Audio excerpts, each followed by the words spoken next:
반갑습니다.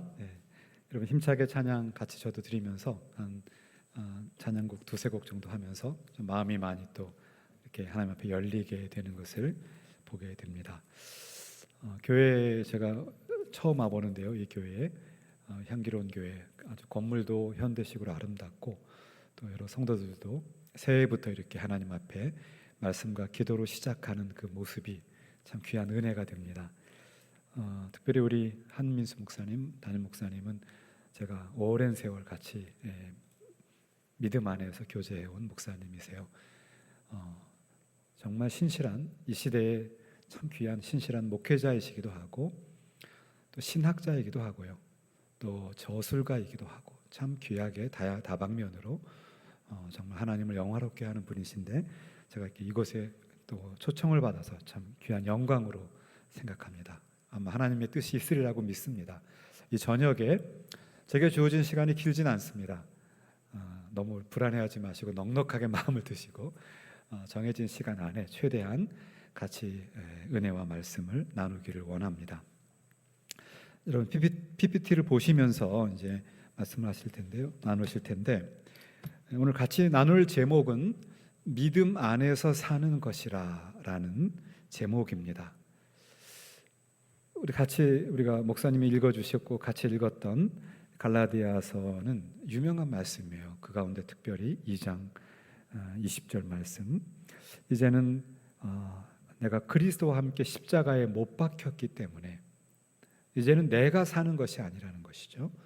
내 안에 예수께서 사는 것이다. 결국 그리스도인의 삶은 이거로 한마디로 정리된다고 생각합니다. 예수님이 십자가에 못 박히셨을 때 우리도 같이 못 박힌 겁니다. 그래서 이제는 내 안에 계신 살아계신 주님이 살아가는 것이다.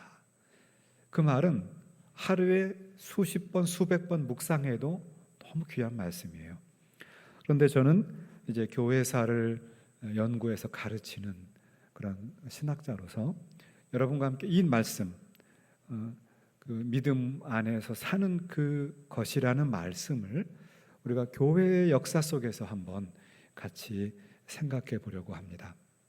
제가 총신 신대원의 교수로 임용된 것은 지난 2004년이었습니다. 2004년 3월에 이제 교수로 임용되어서 지금까지 몇 년이 되나요? 올해가 2003년이면 한 18년 9년 되나요? 쭉 이제 학생들을 가르쳐서 목회지로 현장으로 보내면서 제 마음에 드는 생각은 제가 사랑하는 우리 한 목사님으로부터 말씀 부탁을 받고 곰곰이 생각하면서 믿음 안에서 사는 그 참된 증거를 한번 같이 나눠보고 싶다, 그 생각을 했습니다.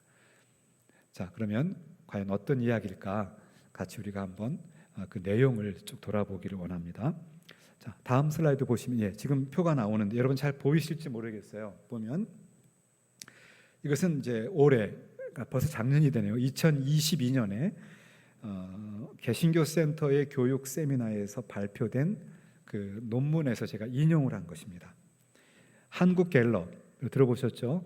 비교적 객관적인 데이터를 제공하는 그런 유명한 그 곳이죠. 한국 갤럽에서 2004년, 2014년 그리고 2021년 각각, 원래는 10년마다 한 번씩 하는데 워낙 코로나가 컸기 때문에 2024년에 안 하고 당겨서 3년을 당겨서 2021년에 조사를 한 겁니다. 과연 우리 대한민국의 종교 인구의 변화가 어떠한가? 자, 이 말씀은 뭐냐 하면 기독교 인구가 아닙니다. 기독교든 불교든 유교든 샤머니즘, 심지어 이단이든 간에 하여튼 내가 종교가 있다라고 생각하는 사람, 그 사람의 통계를 잡은 것이에요. 그런데 2004년에는 54%가 나는 누군가한테 신이 있다고 믿습니다. 2014년에는 절반 50%입니다. 그런데 2021년에는 재작년이죠. 그때는 40%가 지금 급격히 종교 인구가 줄어들고 있죠. 그런데 이 40%라고 하면 그 가운데 기독교가 들어있는 거니까 40% 중에 기독교, 불교, 카톨릭, 기타, 샤머니즘까지 다 들어간단 말이죠. 기독교는 더 적어지는 겁니다. 그런데 좀 충격적인 내용은 남성들이 더 적어요. 남성은 34%, 여성은 56%. 여성분들이 좀 종교성이 더 강하게 나타나고, 자, 가장 심각한 문제는 19세에서 29세입니다. 종교가 있다고 하는 사람이 100명 중에 22명, 10명 중에 2명만 종교가 있다는 겁니다. 여러분이 교회 문 밖에 나가서 이렇게 만나는 20대, 19살에서 29살 분을 만나면, 그러니까 10명 중에 2명만 종교가 있다고 하니까요. 그 가운데 기독교가 한 20%, 뭐 요새 청년 더 적죠. 그렇게 따지면 사실상 10명 중에 1명도 기독교인을 만나기가 어렵습니다. 이게 오늘의 현실입니다. 자, 그 다음 슬라이드를 보시면 지금 우리가 보는 것처럼 기독교에 대한 세상의 도전은 점점 커지고 있고, 기독교 인구는 점차 소수화되고 있습니다. 인구가 줄어드는 이유도 있지만 그 인구 가운데 기독교인이 줄어들고 있습니다. 특히 코로나19 이후에는 아주 총체적 위기를 맞고 있습니다. 그 다음부터 우리는 질문에 빠지게 되죠. 예배란 무엇일까? 주일 성수는 뭐고? 그리스도인의 공동체적, 이 교회 공동체라는 것은 무엇일까? 이런 가장 근본적인 질문을 우리는 하게 되었습니다. 그래서 한국 교회 위기가 무엇이냐라고, 다음 슬라이드를 보시면요, 한국 교회 위기가 무엇이냐라고 할 때 저는 이렇게 생각합니다. 그것은 신앙의 역사적 계승의 단절이다. 자, 다음 한번 슬라이드를 보여주시죠. 예. 그것은 그 신앙의 역사적 계승의 단절이다. 그런데 이것은 이렇게 말할 수 있어요. 아무리 세상이 도전해 온다 할지라도 하나님 나라는 망한 적이 없다는 사실이에요. 여러분, 기독교가 얼마나 많은 도전을 받아왔는지 아십니까? 제가 좀 더 뒷부분에 가면 직접 그 사진 자료와 그림을 보여드릴 겁니다. 우리 개혁교회, 여러분 대한예수교 장로회, 우리가 교회 성도들인데 우리 장로교회가 어떻게 어려운 고난 중에 교회를 세웠고 지금까지 성장해 왔던가. 그 중심에 이제 존 칼빈이 들어있는데 제가 그 얘기를 같이 이렇게 섞어서 말씀드릴 건데, 그 역사를 보면 수많은 도전들이 있었습니다. 그런데 하나님 나라는 망한 적이 없다는 것이에요. 그러면 어떤 방향으로 하나님이 그 위기 속에서 믿음의 공동체를 인도하시는가, 그것이 중요하겠죠. 그리고 저와 여러분들이, 우리 향기로운 교회가 그러한 도전 가운데도 그 도전을 뚫고 오히려 세상 가운데 우뚝 빛을 드러내는 공동체가 되기를 원하는 것입니다. 그것이 우리의 비전이 되겠죠. 자, 그래서 이제 그 다음 슬라이드에 한국교회 위기가 무엇인가 제가 요약을 했어요. 신앙의 역사적 계승의 단절이다, 이렇게 나옵니다. 한마디로 말하면 역사의식의 부재다, 이렇게 말할 수가 있습니다. 자, 그러면 그 다음 계속 눌러주시면 쭉 나옵니다. 네. 한국교회 위기가 무엇이냐? 그것은 신앙의 역사적 계승의 단절이다. 자, 그 다음은 제가 여러분 좀 재밌으라고 사진을 가져왔어요. 사진을 계속 한번 눌러주시면 사진이 2장이 나올 겁니다. 네. 자, 여러분이 짐작하듯이 왼쪽에 있는 아저씨는 접니다.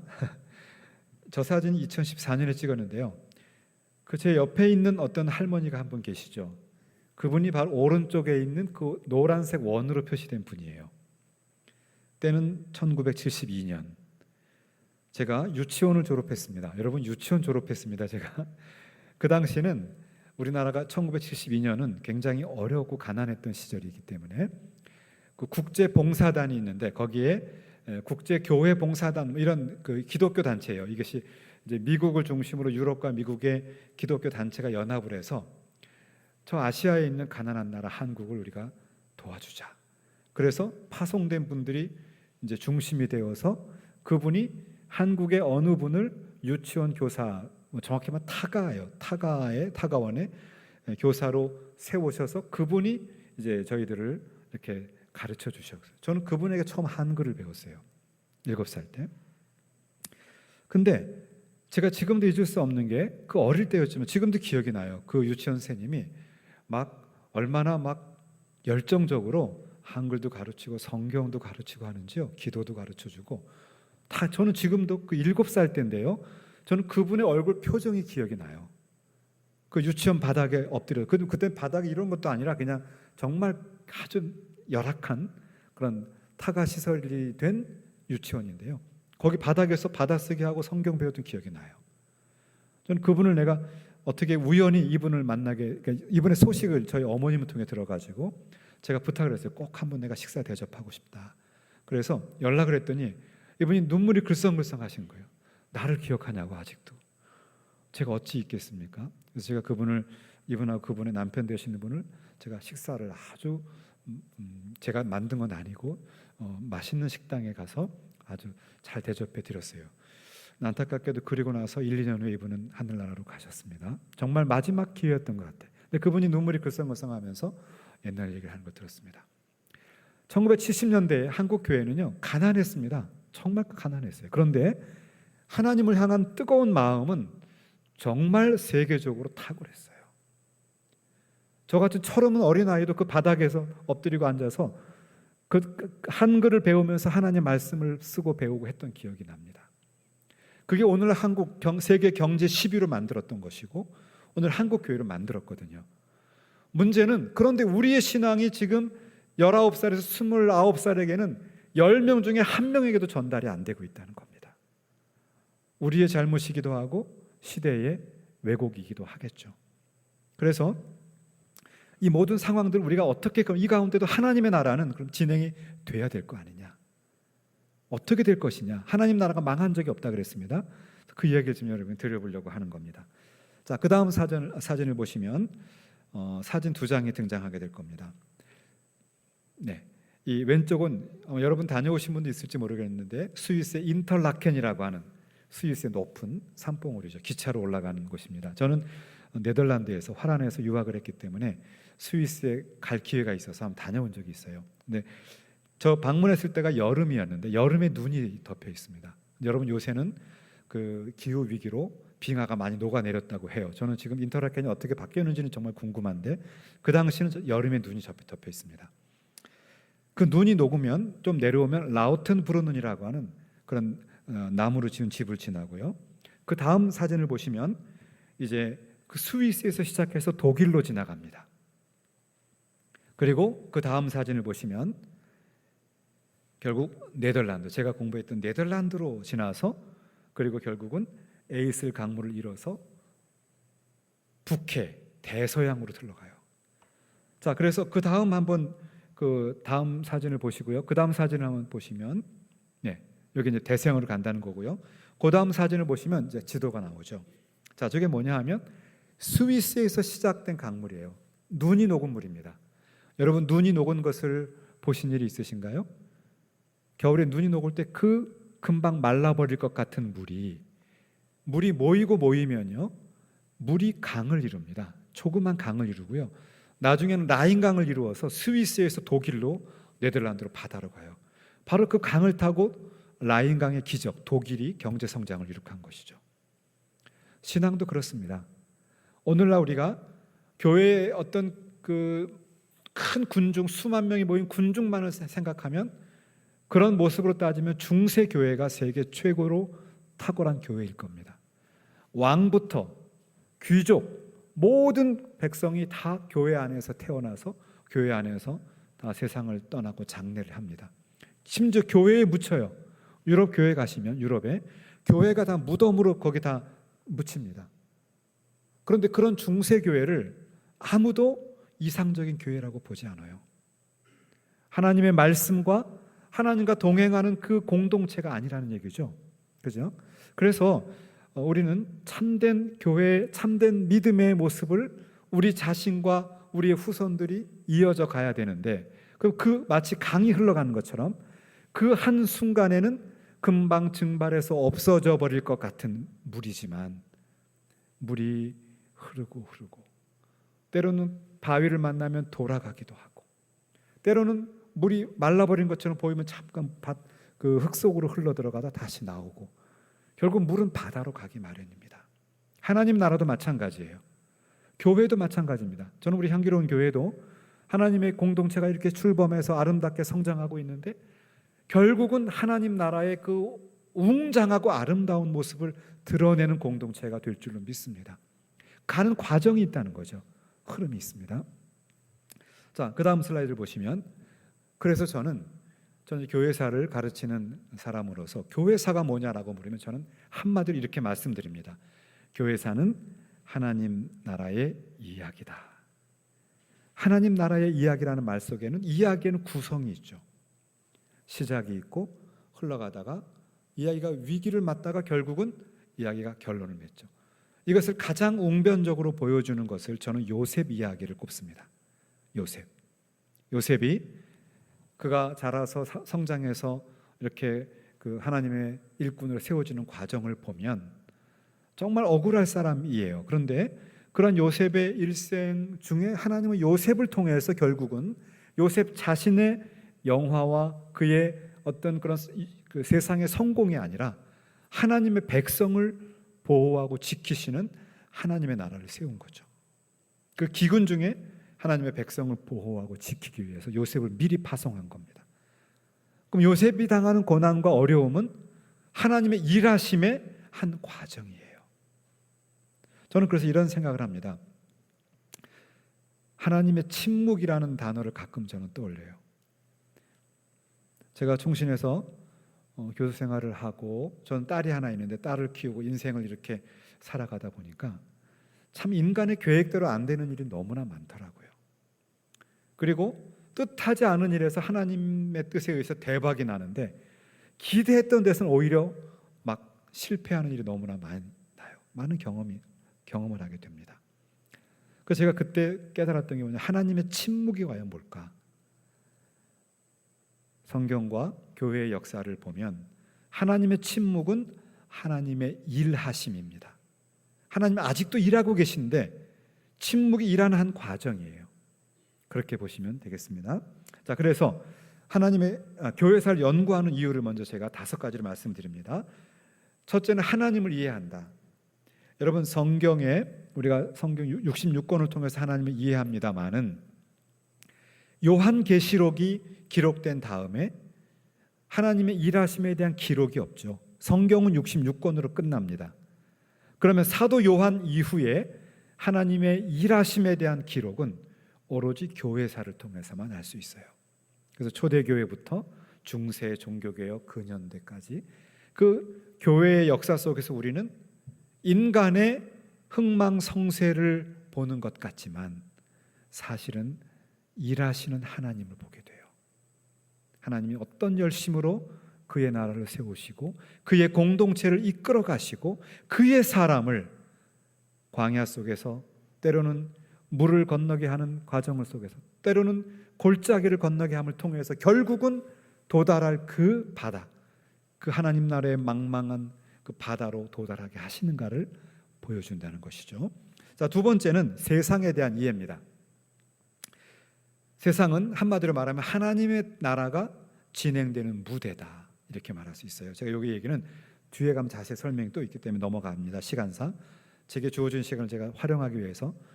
세 번째는 인간에 대한 이해입니다. 여러분, 교회사의 어떤 인물을 봐도요, 정말 완벽한 인물이 없어요. 얼마나 많은 실패와 나약함과 실망감을 갖고 있는지. 사람을 보면 실망할 수밖에 없어요. 멀리 갈 것도 없이 베드로를 봅시다. 예수님이 그렇게 천국 열쇠를 맡기겠다고 다짐했던 베드로도 결국은 예수님을 부인하는 그런 무시무시한 범죄를 저지르죠. 나약합니다, 인간은. 그런데 그 베드로가 다시금 예수님에 의해서 회복이 되죠. 내 양을 치라, 내 양을 먹이라. 회복이 되어서 그가 교회의 중요한 일꾼으로 교회를 섬기게 됩니다. 여러분, 사람을 우리가 볼 때 사람의 외모나 혹은 그 사람의 어떤 경력이나 혹은 그 사람의 재산이나 혹은 그 사람의 환경으로 평가하면 우리는 실수하기가 쉬워요. 그 안에 있는 그 하나님의 형상, 하나님의 그 모습을 보면서 그 사람을 통해서 주님의 얼굴을 볼 수 있다면 그 사람은 정말 성숙한 기독교인입니다. 인간을 이해할 수 있어요. 연약하지만 늘 넘어지지만 그래도 하나님 뜻대로 살려고 몸부림치는 그 어떤 귀한 존재, 인간을 깨닫게 됩니다. 그 다음 네 번째는 건강한 기독교 공동체를 세운다는 거죠. 교과서와 같아요. 자, 그 얘기도 제가 뒤에 가면 자세히 설명을 하겠습니다. 다섯 번째는 삶의 지혜를 준다. 이것은 모든 모든 역사가 그런데 중국에 가면 그런 속담이 있습니다. 과거는 미래의 스승이라. 그런 중국 속담이 있어요. 과거는 미래의 스승입니다. 미래를 알려면 과거를 알면 됩니다. 제가 한 40대 중반쯤에 제가 너무 머리가 아픈 거예요. 머리가 너무 아파서 편두통 비슷하게 말이죠. 머리가 아프고 목까지 너무 이게 심해서 고민하다가 이제 병원에 갔어요. 찾아갔더니 의사 선생님이 어디가 아파서 오셨냐고 여차저차 왔다 그랬더니 첫 질문이 혹시 부모님이나 조부모님 중에 고혈압을 앓았던 분들이 계십니까? 이렇게 물어보세요.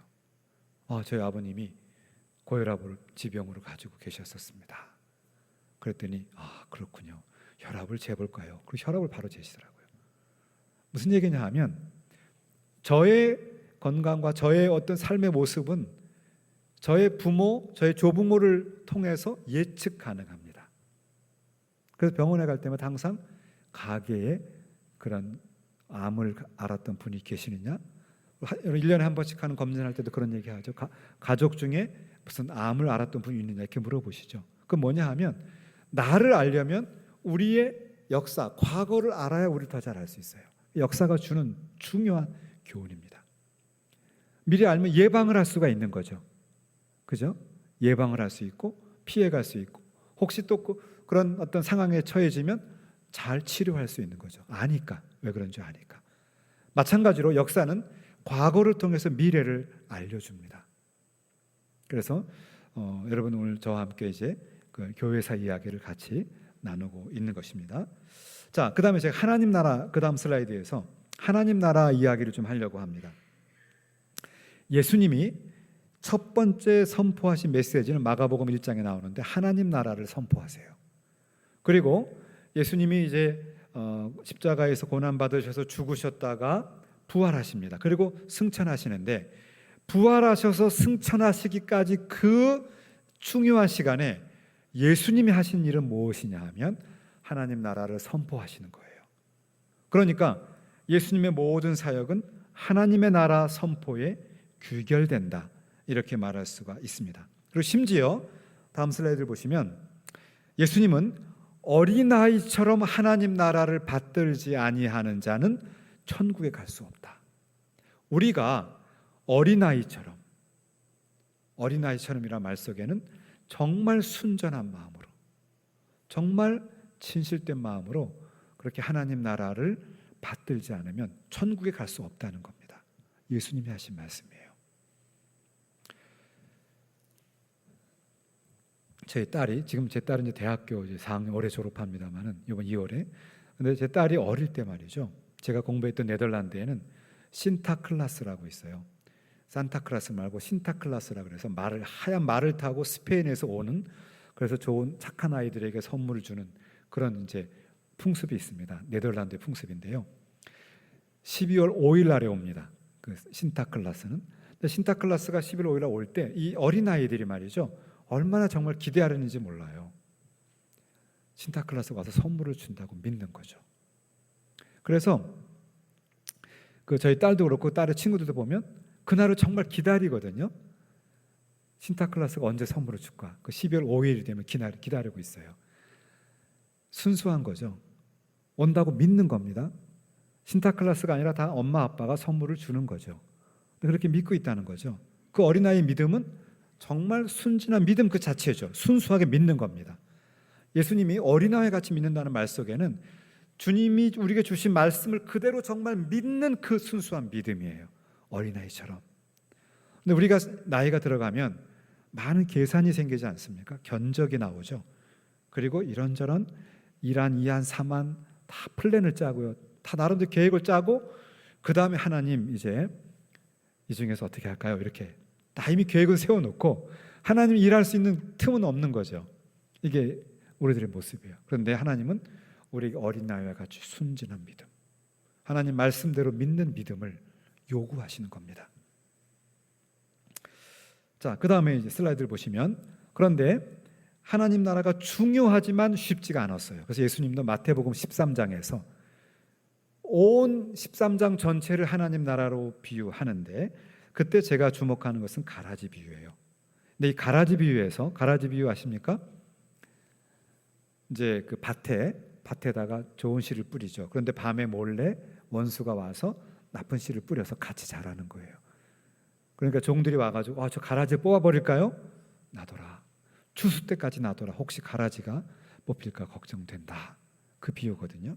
자, 그런데 그때 주님은 중요한 것은 밭을 세상이라고 말해요. 자, 무슨 말이냐면 밭에다가 씨앗을 뿌리는데요, 좋은 씨를. 그 밭이 세상이에요.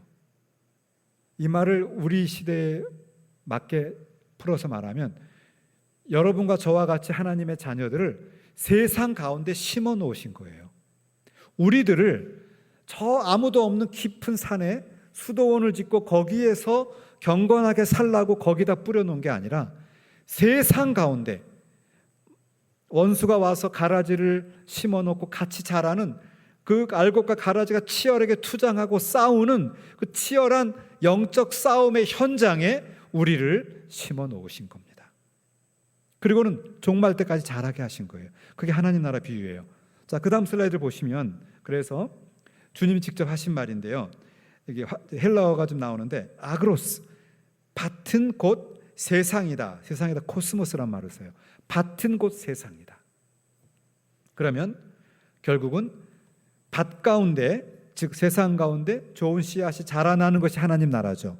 그 말은 이 땅 가운데, 이 세상 가운데 악과의 치열한 싸움의 현장에서, 죄와의 치열한 싸움의 현장에서 날마다 넘어지고 쓰러지고 우리가 그렇게 좌절하지만 그 치열한 삶의 현장에 주님은 우리를 놓고 하나님의 나라를 이루게 하신 거예요. 도망갈 구역이 없습니다. 이곳에서 우리는 하나님 나라를 세우는 겁니다. 그런데 하나님의 나라를 우리가 키우는 거라면 불안하죠. 그런데 이 곡식을 자라게 하는 분은 하나님이시죠. 바울도 말하죠. 씨를 뿌리는 자는 따로 있고 하지만 그를 자라나게 하는 분은 오직 하나님이다. 그래서 하나님의 나라는 하나님이 이뤄 나가시고 우리는 그 가운데 뿌림을 받은 자로서 우리 안에서, 우리가 있는 밭에서 주님의 나라의 귀한 열매를 맺도록 치열하게 살아가는 겁니다. 그것이 우리들이고, 교회사는 그러한 사람들의 이야기를 보여주는 것이고, 존 칼빈도 바로 그러한 사람입니다. 자, 이제 칼빈 얘기가 나오는데, 칼빈 이분이요 1509년에 태어나서 1564년까지 살은 분입니다. 우리 장로교회 그 아버지, 영적 아버지와 같은 분인데요. 그 다음 사진을 슬라이드를 보시면 이제 지도가 나오는데, 저 지도에서, 유럽 지도입니다, 파란색으로 표시된 것이 칼빈의, 우리 장로교회 신학인 칼빈의 신학을 받아들였던 개혁주의자들이 중심을 삼고 있는 지역이에요. 동쪽으로 말하면 폴란드, 그리고 헝가리, 체코, 그리고 오스트리아, 독일, 스위스, 프랑스, 네덜란드, 영국, 스코틀랜드까지 전 유럽에 확산되어서 하나님의 교회를 세워왔던 것이 우리 개혁교회입니다. 그런데 그 다음 슬라이드를 보시면 이 개혁교회 그리고 기독교 역사를 말할 때 우리가 한 가지 기억할 것은, 저 위쪽에 보시면, 왼쪽 위에 보시면요, 이쪽에 보시면 저 위에 하나님의 말씀은 정확무한 말씀이에요. 우리 한 목사님도 이제 성경 신학을 전공하신 분이신데, 성경 말씀은 정확무한 하나님의 말씀이라서 오류가 없어요. 그런데 인간의 역사는요 참 많은 오류를 갖고 있습니다. 동일한 사건을 놓고 기록한 사람마다 자신의 입장에 따라 다르게 나와요.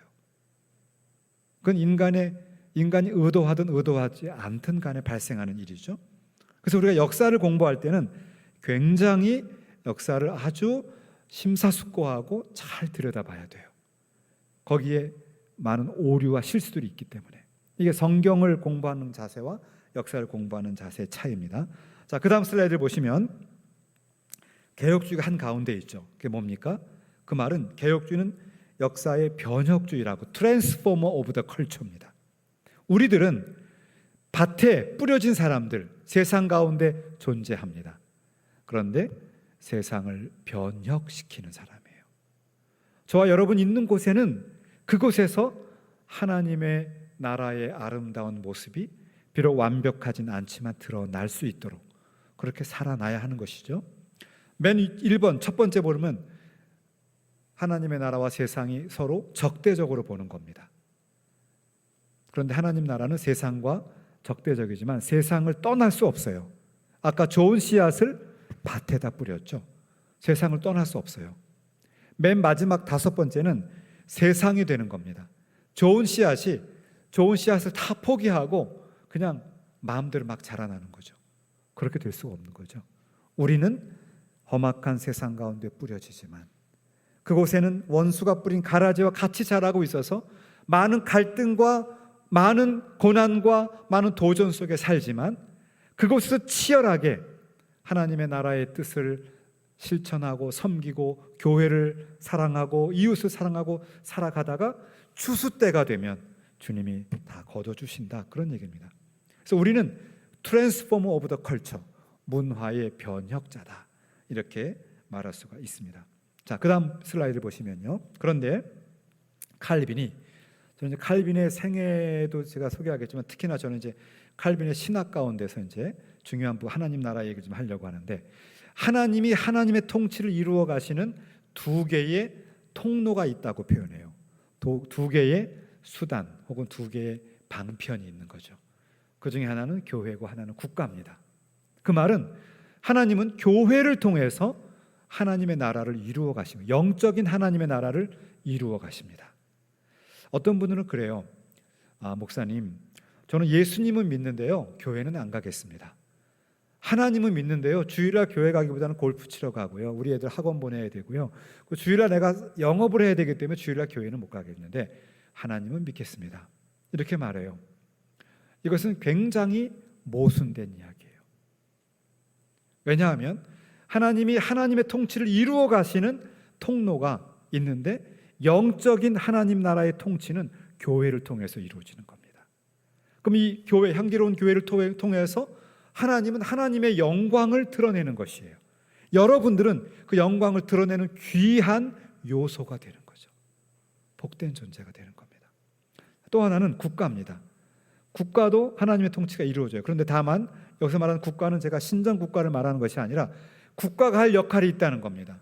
그게 뭐냐? 인간이 인간답게 살 수 있도록 인간의 생명과 질서를 지켜주고 우리가 마음껏 예배할 수 있도록 우리를 보호하고 지켜주는 역할을 하는 겁니다. 만약 국가가 없다면요, 우리는 불안해서 살 수가 없습니다. 언제 강도가 나타날지, 언제 폭탄이 날아올지. 요즘 우크라이나 보세요. 국가도 중요해요. 그래서 기독교인은 훌륭한 신앙인이자 훌륭한 시민입니다. 우리가 훌륭한 기독교인이 됐다는 말 속에는 여러분이 속한 공동체와 우리가 살아가는 곳에서 멋있고 민주적인 시민으로 살아가는 것이에요. 그 모습을 보고 사람은 하나님께 영광을 돌립니다. 사도행전에 나오는 것처럼 너희 착한 행실을 보고 하나님께 영광을 돌린다. 교회에서는 멋있는 그리스도인인데 직장이나 일반 사회에 가면 저런 사람이 다 교회를 다니나, 이렇게 된다면 하나님의 영광이 가려지는 것이죠. 우리는 우리의 삶의 모든 영역에서 하나님을 영화롭게 하고 하나님의 통치를 드러내는 존재라는 겁니다. 자, 그 다음 슬라이드를 보시면요, 그럼 역사를 누가 이끌어가느냐라고 할 때 어떤 사람들 이렇게 말해요. 소수의 엘리트가 역사를 이끌어간다. 그렇게 보이죠. 똑똑한 사람, 고시 공부해서 권력을 잡은 사람, 아니면 뭐 어떤 그 사업을 해서 정말 대기업을 만들고 전 세계에 그런 기업을 운영하는 사람, 그런 사람이 역사를 이끌어가는 것 같죠. 그럴까요? 또 어떤 사람들은 민중이 역사를 이끌어간다. 주로 이것이 이제 사회주의나 공산주의자들이 많이 강조하는 거죠. 역사는 민중이 이끌어간다. 그런데 역사가 정말 그럴까요? 역사 앞에서는 엘리트나 민중이나 다 똑같은 죄인입니다. 하나님의 은혜에 의한 섭리가 아니고서는 우리가 이 땅을 살아낼 능력이 없어요. 그래서 우리 개혁주의적 역사관, 장로교회가 고백하고 넓은 눈으로 말하면 기독교가 고백하는 역사관은 하나님은 하나님의 섭리로 역사를 이끌어 가신다. 인간의 엘리트의 능력이나 민중들의 다수결로 역사가 이끌어지지 않는다는 것이에요. 그 점을 여러분이 기억하시면 좋겠습니다. 그러면 과연 제가 칼빈과 칼빈 이후의 역사 속에서 어떻게 하나님의 교회가 세워져 갔는가를 잠깐 몇 그림을 보여드리겠습니다. 사진과 그림을요. 자, 지금 이 그림은요, 굉장히 안타까운 그림인데요. 왼쪽에 있는 그림은 목판화로 만들어져서 그 당시 모습을 생생하게 그려낸 겁니다. 때는 1562년. 존 칼빈의 가르침을 받았던 그의 제자들이에요.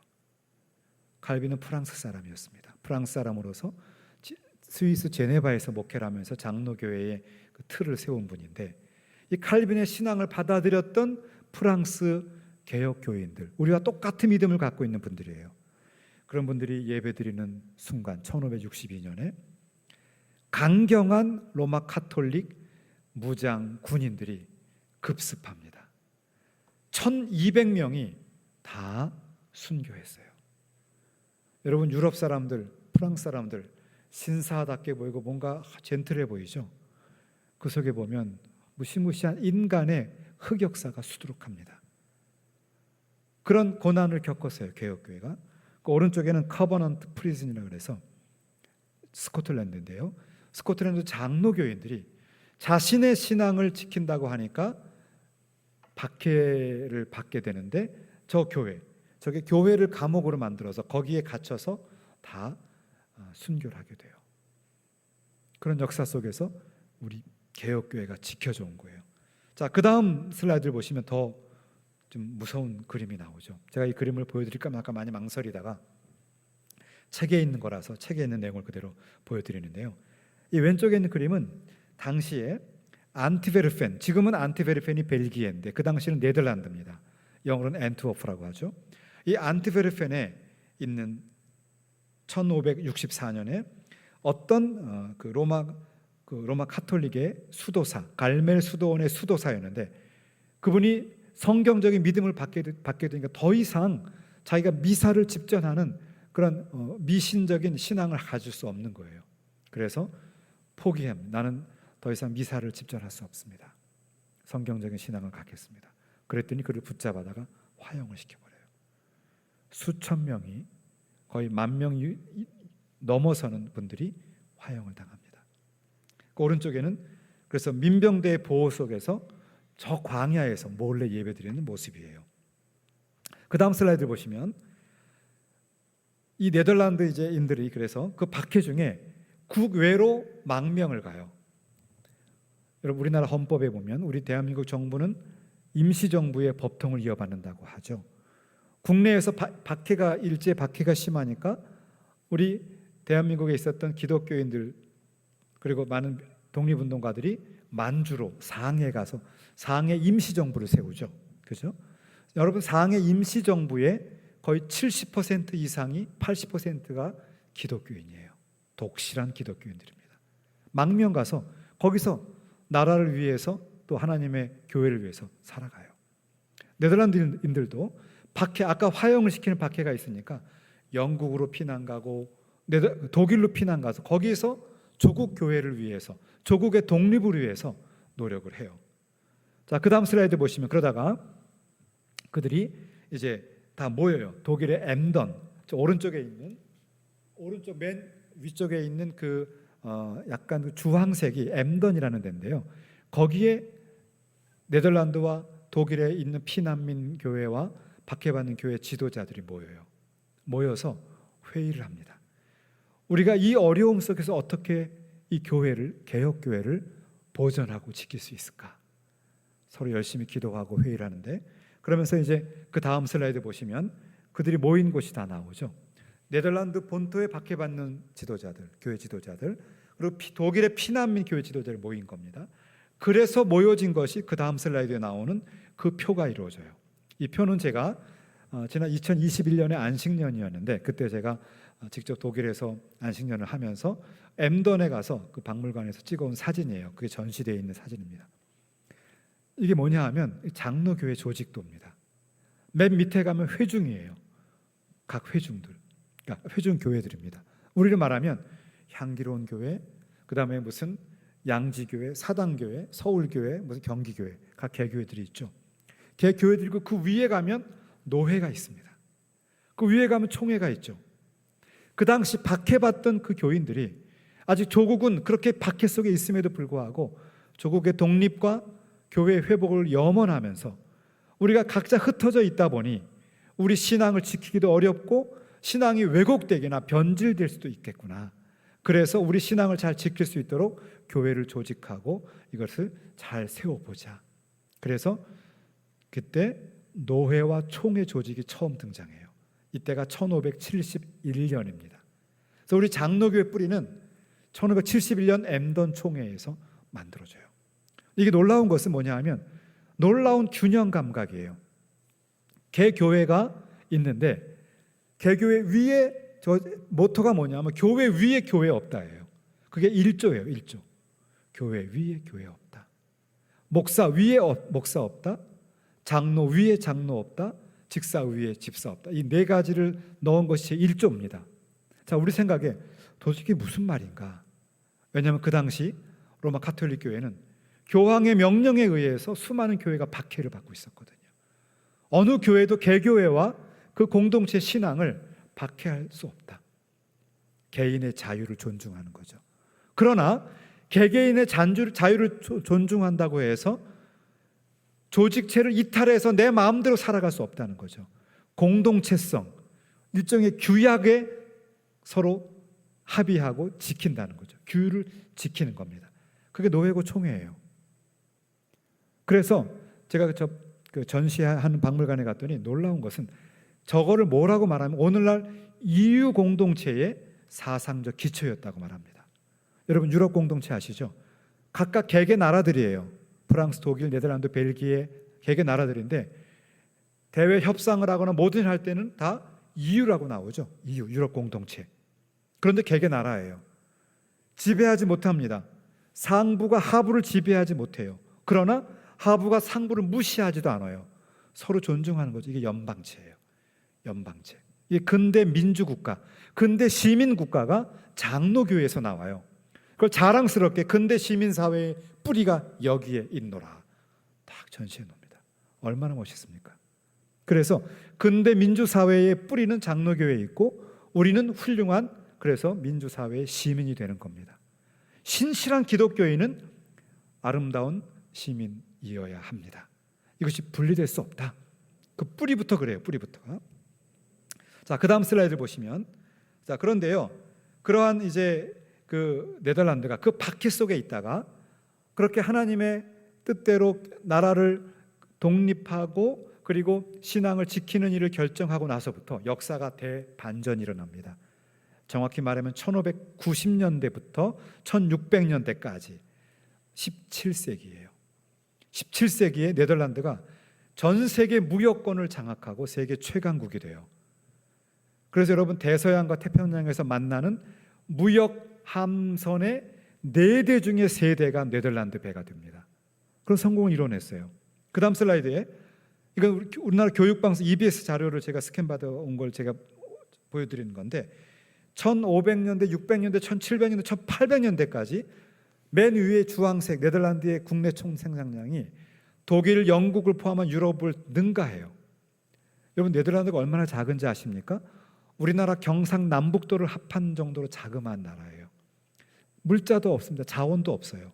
그런 나라가 무역을 통해서 세계 최강국이 된 거죠. 물론 지금도 선진국이지만 저 당시는 그 고난 끝에 온 열매가 그렇습니다. 그리고 그때 그들에 의해서 선교가 이루어져 나가고,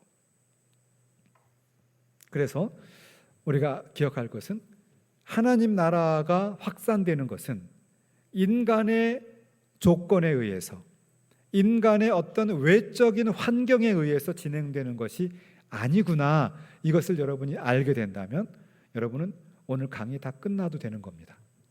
하나님의 나라는 신실하게 하나님의 나라를 위해서 헌신된 소수의 한 명의 영혼에 의해서, 그들의 모인 공동체에 의해서 하나님의 나라가 세워져 갔다는 거예요. 오히려 권력과 그리고 힘과 돈을 장악하고 있었던 로마 교회는 극도로 부패했고, 오히려 성경적인 교회를 세우려는 그 종교개혁 교인들을 박해하는 무시무시한 죄악을 범하게 된 겁니다. 아까 보셨죠? 화형당하고 하는 모습들을. 사람을 외모로 평가할 수 없는 겁니다. 우리 안에 있는 하나님의 그 일하심. 그래서 아까 제가 갈라디아서 2장 20절, 내가 그리스도와 함께 십자가에 못 박혔나니 이제는 내가 사는 것이 아니라, 내 육체적인 조건과 외적인 환경으로 내가 사는 것이 아니라 내 안에 예수께서 사는 것이라. 이제 내가 사는 것은 그 예수를 믿는 믿음으로 사는 것이라. 그 믿음을 바라볼 때, 눈에 보이지 않는 믿음을 바라볼 때 우리는 수많은 좌절 속에서 두려울 수밖에 없어요. 커다란 파도가 밀려올 때 우리는 너무 우리가 작고 초라해 보일 수밖에 없을지 모릅니다. 역사가 보여주는 것은 그 파도 속에도 믿음을 지키고 그 믿음을 다음 세대에 전달했던 그 공동체는 오히려 역사의 커다란 원동력으로 세계 역사를 주도할 수 있었던 거죠.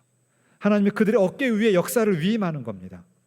그게 지금까지 한국이었어요. 적어도 지금까지 대한민국의 교회였습니다. 문제는 지금부터입니다.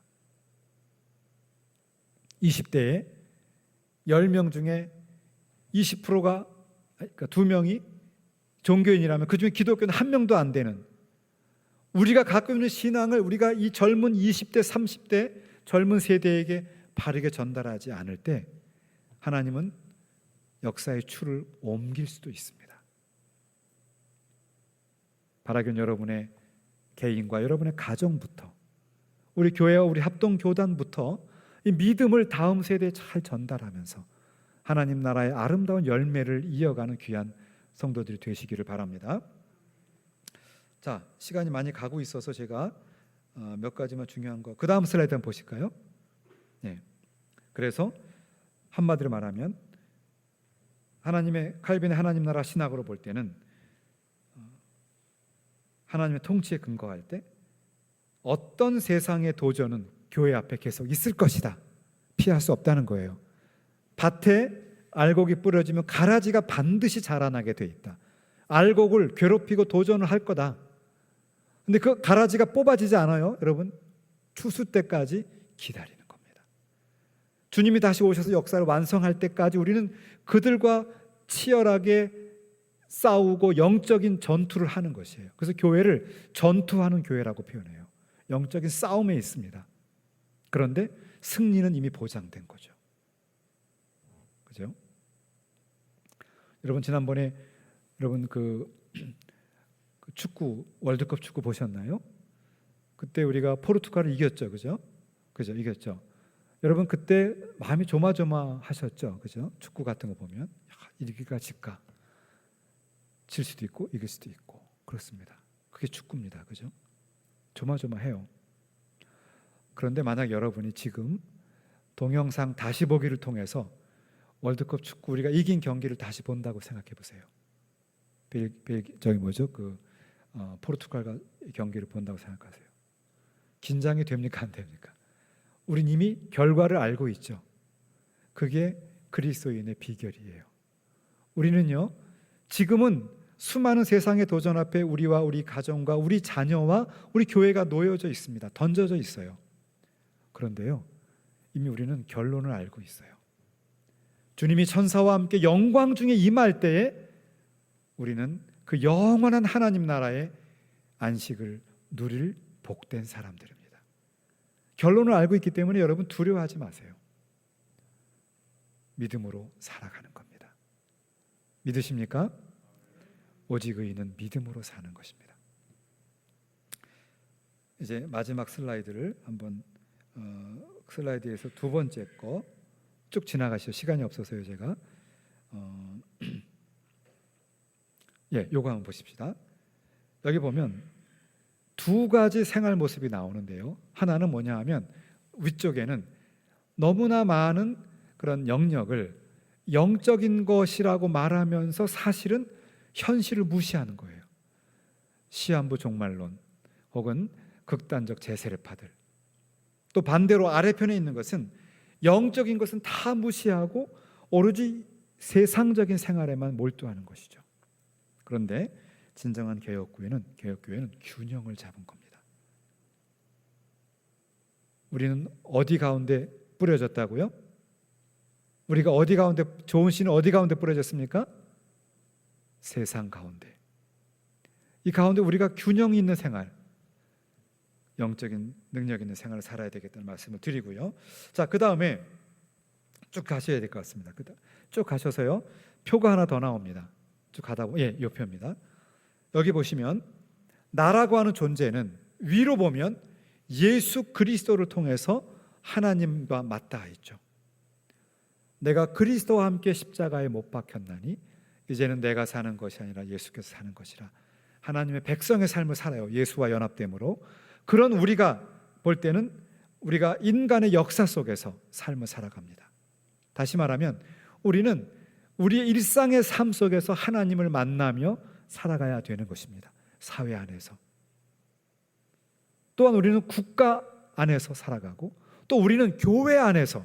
그래서 제가 여기서 두 개의 표를 그려드렸죠. 교회 공동체와 국가 공동체, 사회 안에서. 바라기는 여러분들이 정말 우리 교회를 통해서 또 교회와 더불어서 아름다운 믿음의 승리를 하시길 바랍니다. 동시에 우리는 우리 한국과 이 땅 안에 주님의 나라가 세워질 수 있도록 그렇게 치열하게 살아가셔야 합니다. 더 나아가서 저는 하나 더 자연을 말씀드리고 싶어요. 우리가 살아가는 이 자연 생태계가 얼마나 파괴되었습니까?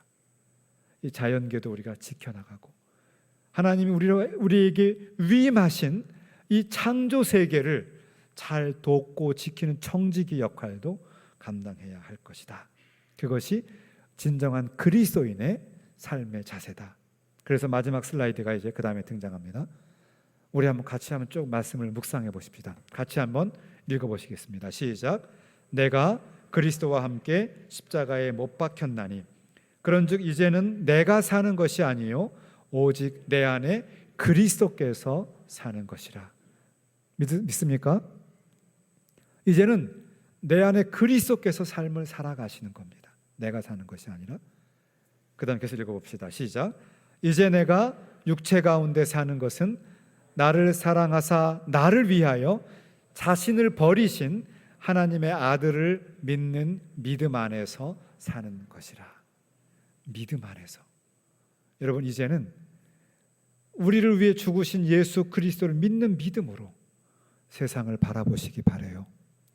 여러분의 가정에 다가오는 도전과 위험들, 안타까운 기도의 제목들도 믿음의 눈으로 바라보세요.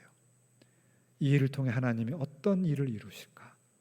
지금은 너무 고통스럽고 아프지만 하나님은 어떤 일을 이루실까?